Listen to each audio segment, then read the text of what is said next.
Commander Alan Pierce stood on the bridge of the USS Horizon, watching the giant space station come into view. The Galactic Council headquarters was enormous, shaped like a wheel with glowing spokes. It spun slowly against the backdrop of Proxima. Centauri's reddish light. "First contact with the full council," said Lieutenant Sandra Wells from her station. "Never thought I'd see the day."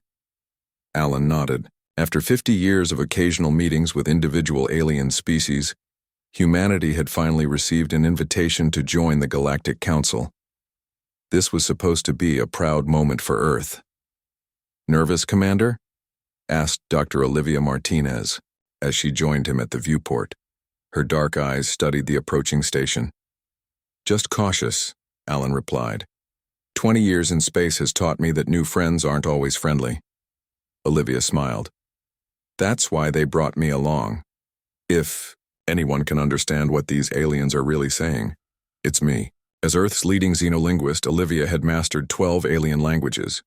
Her job was to support Ambassador Richard Goldman and make sure nothing got lost in translation. "We're being hailed," Sandra announced. "They're sending docking instructions." Alan straightened his uniform. "Tell the ambassador and his team to prepare. First impressions matter." The USS Horizon approached slowly, guided by tractor beams into a berth designed for much larger ships. The human vessel looked tiny next to the massive alien crafts. "They could have given us a spot closer to the center," Lieutenant Paul Beck said from the navigation console. "We're all the way out on the rim." Alan frowned. The lieutenant was right. Their docking position was far from the station's hub, where the important areas would be. 2 hours later, Alan joined the diplomatic team at the airlock. Ambassador Goldman stood at the front, a dignified man with gray at his temples.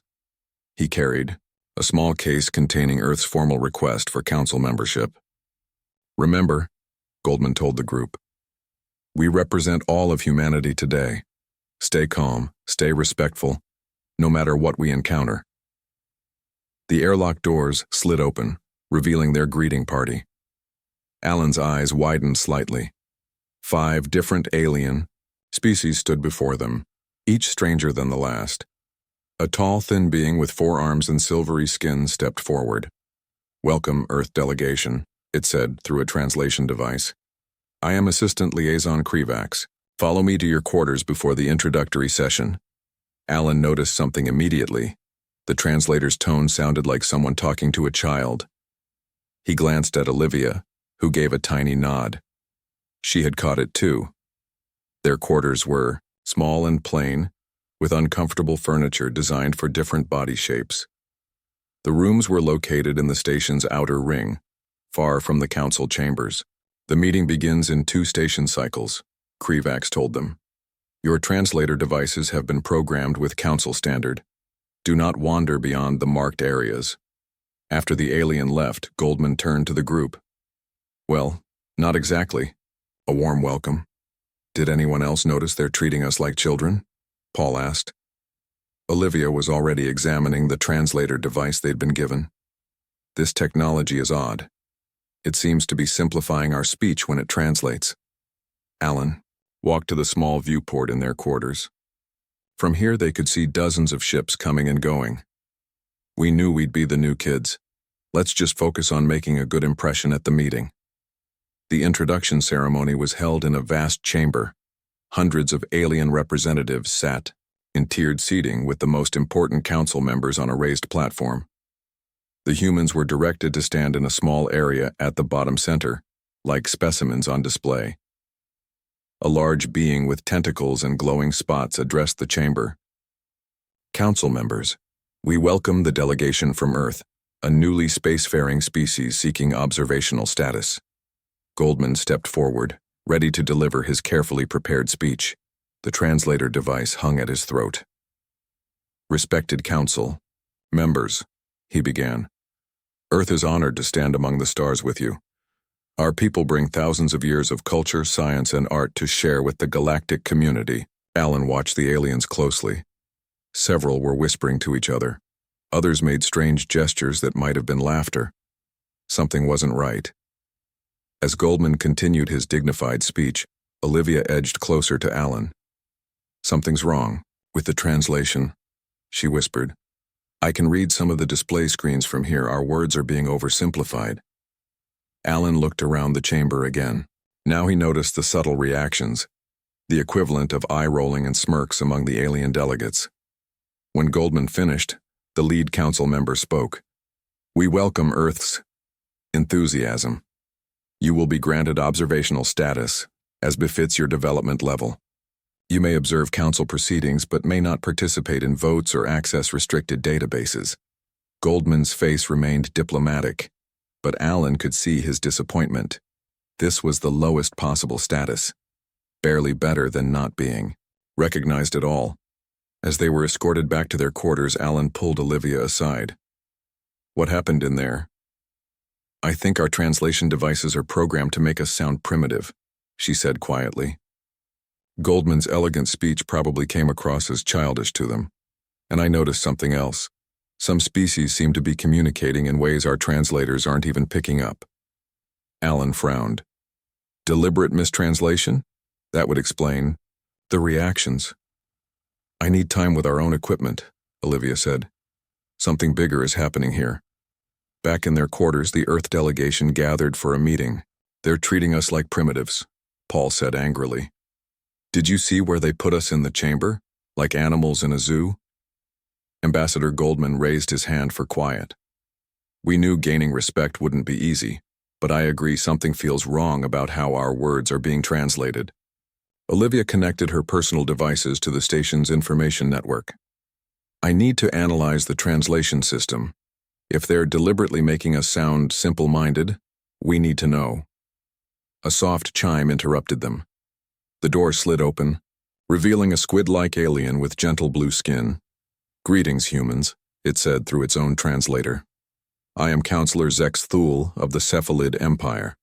May I enter? Goldman gestured welcomingly. Please join us, Counselor. The alien glided, in its tentacles moving gracefully. I wish to properly welcome you. Some on the council are less open to new species than others. We noticed, Alan said dryly. Zex Thule's skin rippled in what might have been amusement. Your species is young in space travel, but I sense potential. In you. Be careful here, not all smiles are friendly and not all communication is spoken. After the counselor left, Olivia turned to the others with wide eyes. That last part wasn't a casual comment. It was a hint. There's something about communication here we're missing completely. Alan nodded. Then we'd better figure it out fast.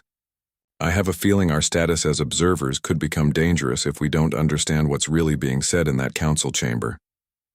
That night, while the others slept, Olivia worked tirelessly at her equipment. By morning, her eyes were red but triumphant. I found something, she told Alan, and you're not going to like it. Olivia spread her findings on the table before the Earth delegation. Alan, Ambassador Goldman, and the others gathered around, faces serious in the dim light of their quarters. The translation devices they gave us are rigged, Olivia said. They deliberately make our speech sound simple and childish when translated into council standard. She played a recording. They heard Goldman's dignified speech from yesterday, then the actual translation that the council had heard. A simplified, almost silly version that made humans sound like excited children. No wonder they laughed, Goldman said quietly. But why would they do this? Lieutenant Samuel Washington, their communications officer, examined Olivia's data. His fingers moved quickly across the screen. It gets worse. The data shows energy, patterns underneath the spoken language, patterns our translators ignore completely. What kind of energy patterns? Alan asked. Quantum vibrations, Samuel said. Extremely subtle. It seems the council species aren't just talking with words. They're communicating on a quantum level at the same time. Olivia nodded. It's like they're having two conversations at once. The spoken one that we can hear, and a deeper, more complex one that we can't, and they never told us. Alan's jaw tightened. So they sit there, pretending to listen to us, while having secret conversations about us at the same time? That would explain the strange reactions in the council chamber, Goldman said. They were responding to things we couldn't hear.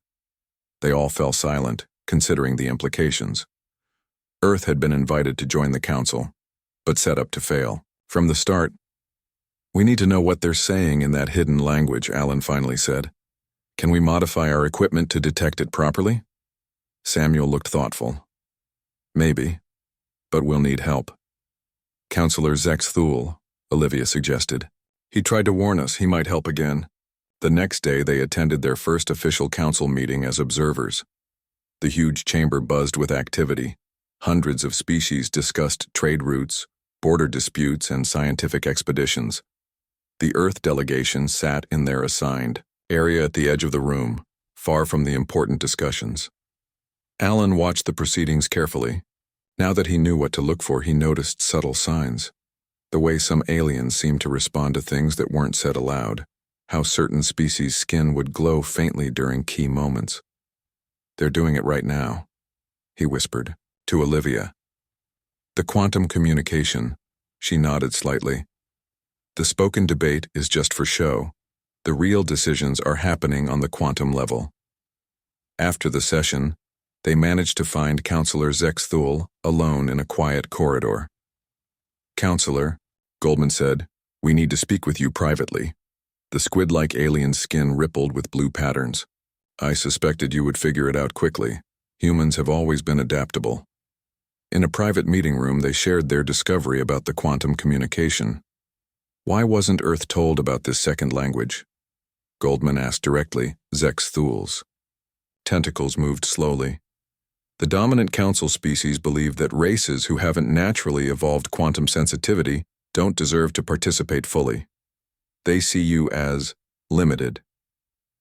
"That's pure discrimination," Alan said.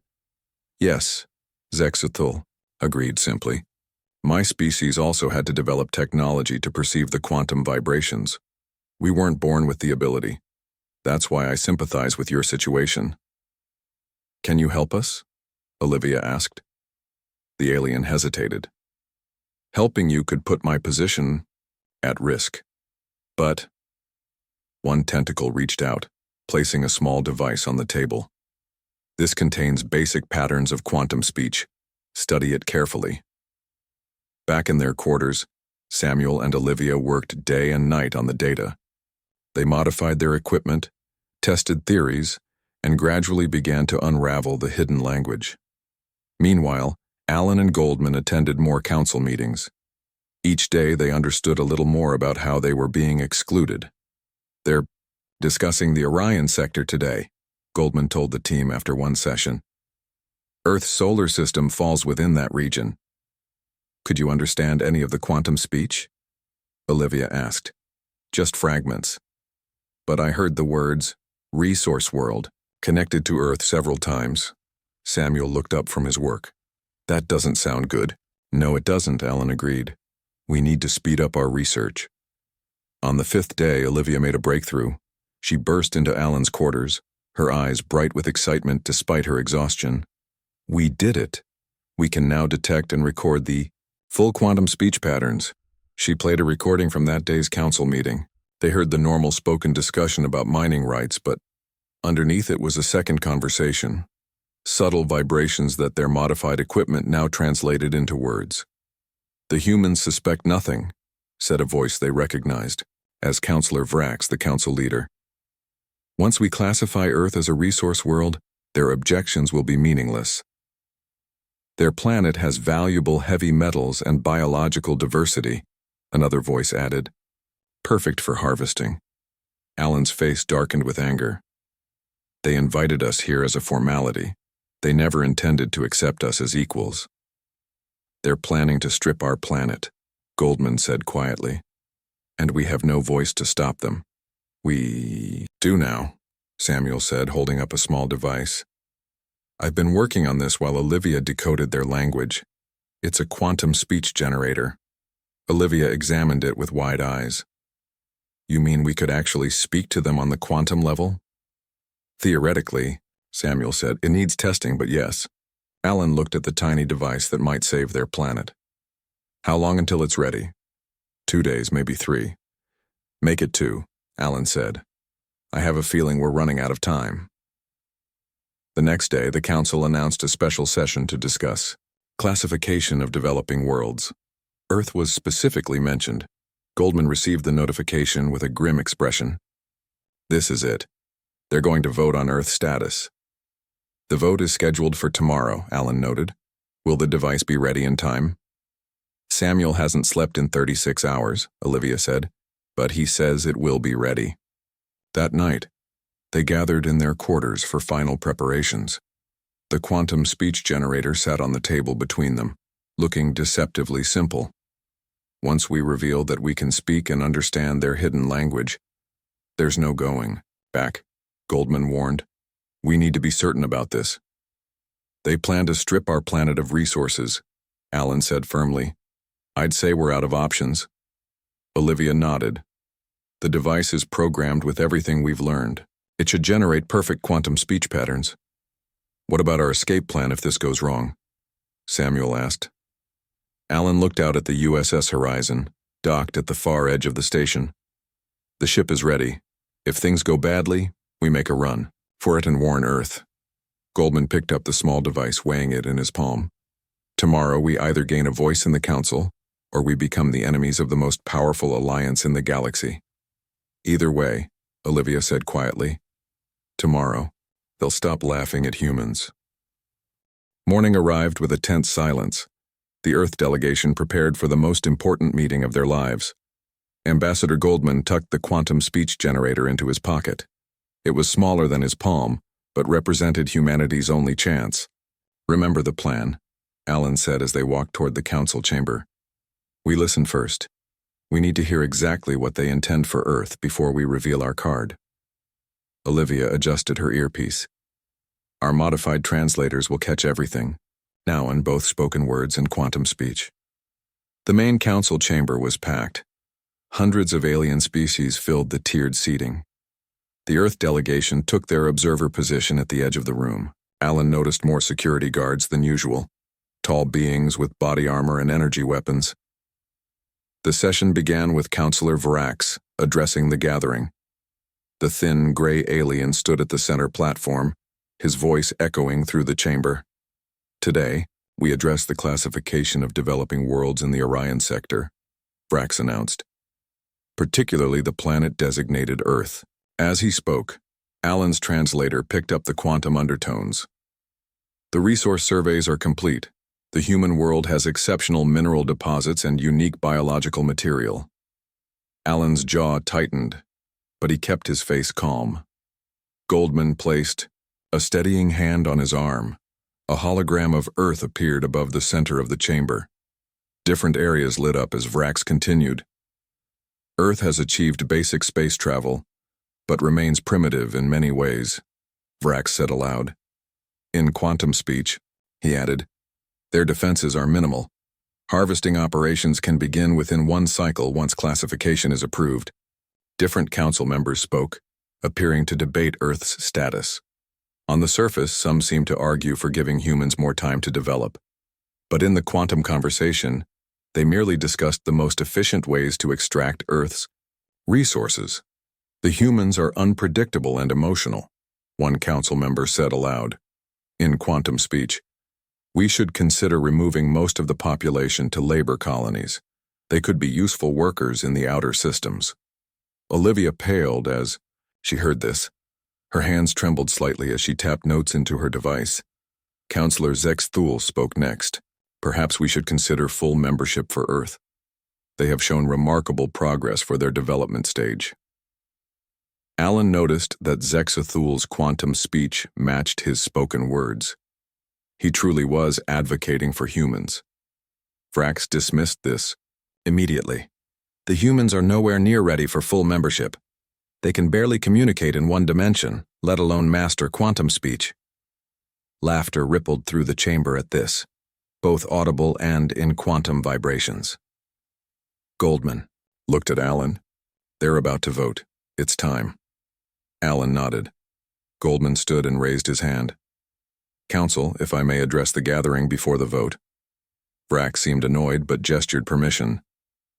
The Earth representative may speak briefly, though I remind everyone that observers have no voting rights. Goldman walked slowly to the central speaking position. The small device was hidden in his hand. Respected council members, Goldman began formally. For 7 days, we have sat in your chambers, listening to your discussions about the galaxy's future. The translator made his words sound childish as expected. Several council members exchanged amused glances. We came here hoping to join a community of equals, Goldman continued, to learn from older civilizations and contribute in our own way. As he spoke, he subtly activated the quantum speech generator. Samuel and Olivia watched their monitors. Tensely. Instead, we found that the council has... Goldman paused, then pressed the final activation button. Suddenly, clear and powerful quantum speech emerged alongside his words. We know what you really plan for Earth. The effect was immediate. Council members jolted in shock. Vrax's gray face paled even further. Goldman continued, now deliberately speaking on both levels.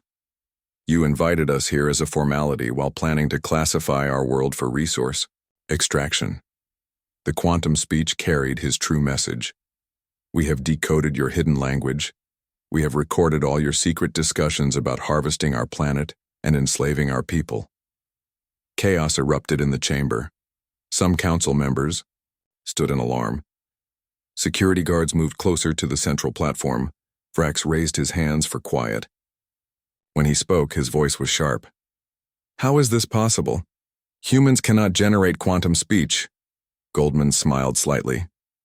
There are many things humans can't do naturally, so we build tools to do them anyway. It's what makes us human. In quantum speech, he added. You thought us primitive because we don't share your biological abilities. Your mistake was underestimating human ingenuity. Alan and the others joined Goldman at the center of the chamber. Samuel carried a small device that projected their recorded evidence for all to see and hear. The Council's secret plans for Earth displayed for everyone. We came seeking friendship, Alan said. His words now carried perfectly in both spoken and quantum form. Instead, we found deception. Councillor Zexathul moved to stand beside the humans. I warned this council that judging species by their natural abilities alone was foolish. The humans have proven my point more dramatically than I could have hoped. Vrax hissed angrily. Guards, remove the Earth delegation immediately. But many council members were protesting now. The recordings had revealed plans that apparently not all council species had been aware of. Some seemed genuinely shocked by the plots against Earth. A large crystalline being rose from the upper tiers. The leadership has violated our founding principles. If humans can master quantum speech through technology, they deserve proper consideration. More voices joined in support. The council was splitting before their eyes. Olivia leaned close to Alan. This is working better than we hoped. Some of them are actually on our side. Or they're just angry about being kept in the dark, Alan replied quietly. Goldman continued addressing the council, now with growing confidence. We don't seek conflict. We seek honest dialogue as equals.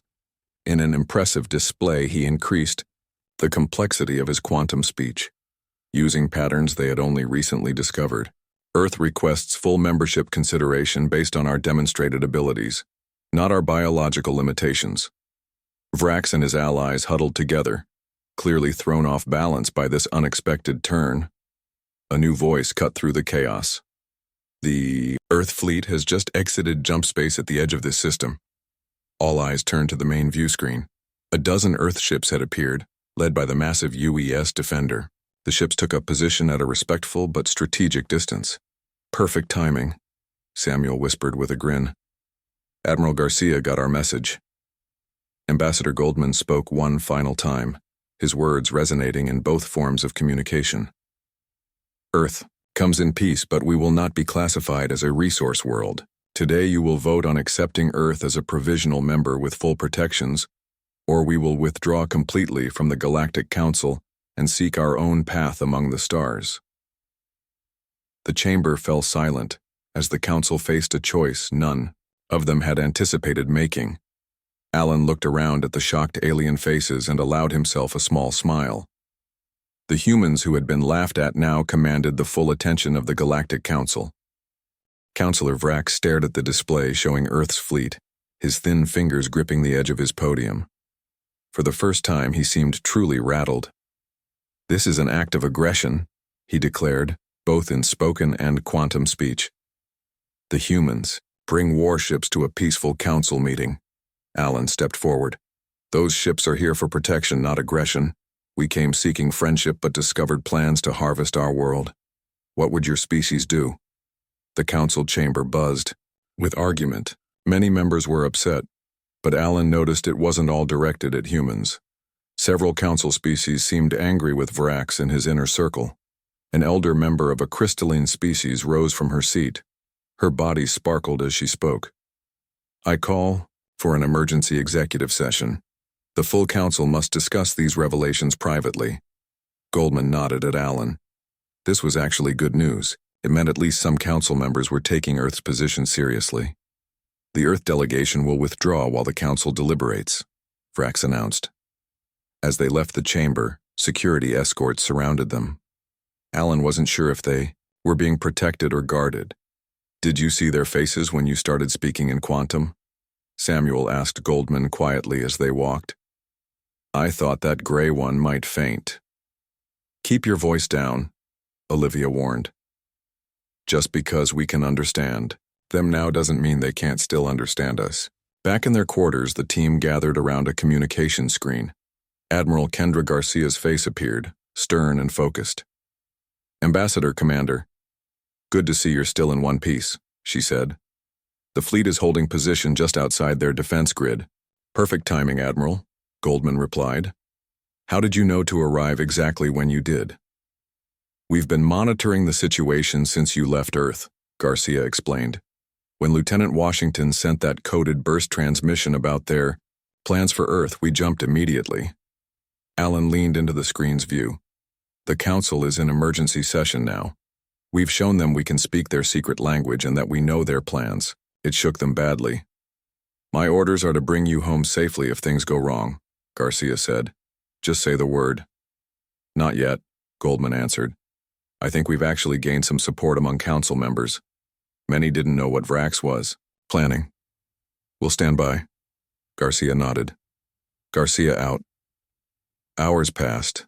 The Earth delegation reviewed their recordings and prepared arguments for whatever came next. Tension filled their small quarters as they waited. Finally, their door chimed. Counselor Zexthul entered, his blue tentacles moving in what they now recognized as an agitated pattern. "The council session has been intense," he said. "Are they still planning to classify Earth as a resource world?" Goldman asked directly. "No, that option has been rejected," Zexthul answered. His quantum speech confirmed he was telling the truth. "Vrax's faction has lost significant support. Several major species were unaware of the plans for your planet." Alan felt relief wash through him. "So what happens now?" "The council is divided. Some want to offer Earth provisional membership with limited rights. Others—" Zexthul paused. "Others suggest your species is too dangerous and unpredictable to include at all." "Dangerous?" Olivia asked. "Because we developed technology to level the playing field?" "Precisely." Zexthul's skin rippled. "Many species took thousands of years to develop quantum speech naturally. Humans did it in days with technology. It frightens them." Goldman considered this. "Fear is a poor basis for diplomacy. What do you advise, Counselor?" "Show them more," Zexthul said simply. "You've proven humans can understand and speak in quantum vibrations. Now show them you can improve it." After Zexthul left, Samuel grinned at the others. "Improve it? I was just working on staying understandable." "But he's right," Olivia said excitedly. "We've only scratched the surface of quantum communication. With our technology, we might be able to do things even they haven't thought of." Samuel nodded slowly. "The generator was designed just to mimic their patterns. But now that we understand the principles, we could create new ones." "Like what?" Alan asked. "Universal translation," Olivia suggested. "Right now, different species need different quantum patterns because of their biology. We could create a system that translates between all of them instantly. Could you build that before the council reconvenes? Goldman asked. Samuel rubbed his eyes. With enough coffee, maybe. They worked through the night. Samuel and Olivia modified their equipment while Alan and Goldman prepared their presentation. By morning, they had created something entirely new. The full council reconvened the next day. The humans were called to the central platform. Alan noticed the security presence had doubled. Councillor Vrax looked down at them from his high seat. His quantum speech leaked contempt despite his neutral face. The council has deliberated on Earth's status, he announced. Before we share our decision, do the humans wish to make a final statement? Goldman stepped forward, the new device in his hand. We do. He activated it, and something remarkable happened. His quantum speech suddenly became visible as patterns of light that everyone in the chamber could see. The patterns formed a beautiful, complex dance around him as he spoke. Yesterday we showed you that humans can speak your hidden language, Goldman said. Today, we show you that we can improve it. Gasps and murmurs spread through the chamber as the light patterns responded to his words. Our scientists have created a universal quantum translator, Goldman continued. It doesn't just let us communicate in quantum speech. It lets all species communicate equally, regardless of their natural abilities. To demonstrate, he invited several different council species to speak. As each one did, their quantum patterns became visible to everyone, translated instantly into forms each species could understand. For too long, the council has been divided between those who naturally perceive quantum speech and those who don't, Goldman said.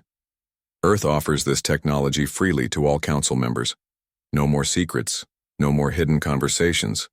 True communication. A buzz of excitement spread through the chamber. Even species that had seemed hostile before were watching with interest. Olivia whispered to Alan, "It's working. Look at them." Councillor Vrax tried to regain control. This display doesn't change the fact that humans are new to galactic society. Your proper place is still as observers, learning from more advanced species. But his words lacked their previous authority.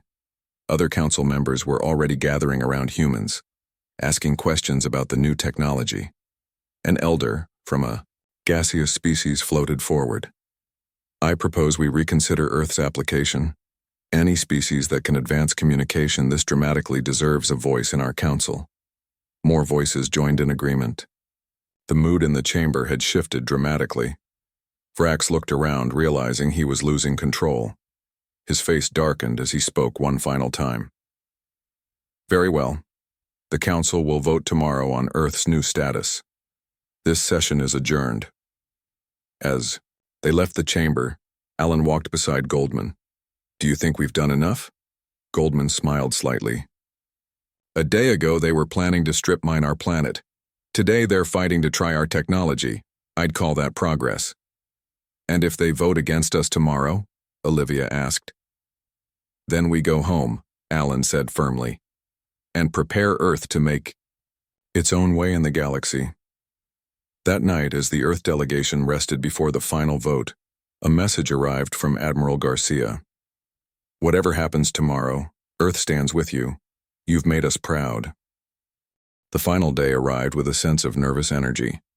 The Earth delegation prepared for what would be either their greatest triumph or their last appearance before the Galactic Council. Alan watched as Goldman checked the universal translator. One final time. No matter what happens today, Goldman said, Earth will never be the same. We now know we're not alone in facing council prejudice. Olivia nodded. Several species contacted me overnight. They've been treated as second-class members for generations because they couldn't naturally speak or understand quantum speech. We might have accidentally started a revolution, Samuel added with a slight smile. Alan straightened his uniform. Let's hope it's a peaceful one. When they entered the council chamber, they immediately noticed the difference. The usual seating arrangement had changed. Many species had moved from their assigned areas to sit together in new groups. The strict hierarchy that had defined council meetings was breaking down. Councillor Vrax and his allies looked deeply unhappy about this development. They huddled together on the high platform, speaking intensely in quantum vibrations that the humans could now understand perfectly. This disruption cannot be allowed, Vrax was saying. If lesser species gain equal voice, everything we've built could collapse. Too late to stop it now, another replied. The humans shared their technology with half the council overnight. Alan smiled to himself.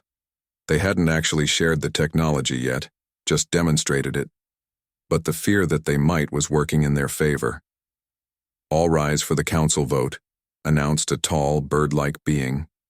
Councillor Zex Thule glided to the central platform. In a surprise move, he had been chosen to oversee the proceedings instead of Vrax. Today we vote on two matters, Zex Thule announced. First, Earth's status within the Galactic Council. Second, the adoption of new communication standards for all council proceedings. Vrax stood immediately. This second item was not agreed upon. Communication standards have always been the same.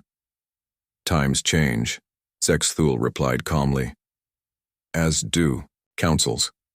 The vote began. Each species registered their decision through control panels at their seats. The results appeared on large display screens for all to see. For the first vote regarding Earth status, the numbers climbed steadily. Alan held his breath as they watched. The vote is complete, Zex Thule announced. By a margin of 62% to 38%, Earth is granted provisional membership with full protections and limited voting rights. The Earth delegation exchanged relieved glances. Not full membership, but far better than their previous observer status, and infinitely better than becoming a resource world. Now for the second vote, Zex Thule continued. Shall the Council adopt new communication standards requiring all official proceedings to be conducted in both spoken and visible quantum speech, using the human universal translator technology? This vote took longer. Many species consulted with each other before deciding. Vrax and his faction voted quickly, all opposing the measure. Finally, the numbers settled. By a margin of 58% to 42%, Zex Thule announced, the motion passes. The Council will adopt new communication standards effective immediately. A cheer erupted from many parts of the chamber. Several species that had never been able to participate fully in council proceedings celebrated openly. Goldman activated the universal translator, lighting the chamber with beautiful patterns of quantum speech. On behalf of Earth, we thank the Council for this decision. We will share our technology freely with all member worlds. Councillor Vrax and his supporters stood and walked out of the chamber in protest. But most council members remained, many approaching the humans with congratulations and questions about the new technology. As the formal session ended, a large gathering formed around the Earth delegation. Species that had previously ignored them now sought their attention. Even those who had voted against the changes seemed curious about the universal translator. Commander Pierce, called a familiar voice. Councillor Zex Thule approached, his blue skin glowing with what they now recognized as pleasure patterns. Your delegation has accomplished something remarkable. We couldn't have done it without your help, Alan replied. I merely pointed the way. You built the path. Zex Thule's tentacles moved expressively. The Council will change now. It may be difficult at first, but it will be stronger for it. And Vrax? Goldman asked. Will he and his allies accept these changes? They have little choice, Zex Thule said. Too many species have seen what true equality and communication can bring. They won't go back to the old ways. Later that day, Admiral Garcia was permitted to dock at the station to meet with the Earth delegation. Her face showed pride as she shook hands with each of them. Earth Command is thrilled with the outcome, she said. You've secured our planet's safety and gained us new allies. And made some enemies, Alan noted, thinking of Vrax's angry departure. That's diplomacy, Goldman said with a slight smile. But we've changed the balance of power. The Council can no longer dismiss species based on their natural abilities. As they prepared to return to the USS Horizon, Olivia paused to look out. At the vast Council station. A week ago, we arrived here feeling small and insignificant. Now we've changed how the galaxy communicates. Samuel nodded. Not bad for primitive bipeds, huh? The journey back to Earth was filled with planning and preparation. Their world would need to adjust to its new status in the galaxy. Trade agreements, diplomatic missions, cultural exchanges, everything would change. On their final approach to Earth, Alan stood on the bridge of the USS Horizon beside Ambassador Goldman. Their blue planet grew larger in the view screen. "You think they'll be ready for this?" Alan asked quietly. Goldman considered the question. "Humanity has always faced challenges by adapting and innovating. It's what we do best." "It's why they feared us," Olivia added, joining them. "We don't accept limitations. If we can't do something naturally, we build tools to do it anyway." "And now the galaxy knows it," Goldman said. As Earth filled their view, Alan thought about how much had changed in such a short time. A week ago, advanced alien species had laughed at humans, seeing them as primitive creatures barely worth acknowledging. Now those same aliens were scrambling to understand human innovation and adapt to a new council where all voices could be heard equally. Some feared the changes, others embraced them. But none would ever underestimate humans again. The USS Horizon entered Earth orbit, bringing home a delegation that had left as observers and returned as members of the Galactic Council. They carried with them not just new status, but a new understanding of humanity's place among the stars. It wasn't their natural abilities that made humans special. It was their refusal to accept that limitations were permanent. When faced with obstacles, humans built tools, created technology, and found ways forward. The Galactic Council had laughed at humans until they spoke the hidden language. Now the Council would never laugh at humanity again.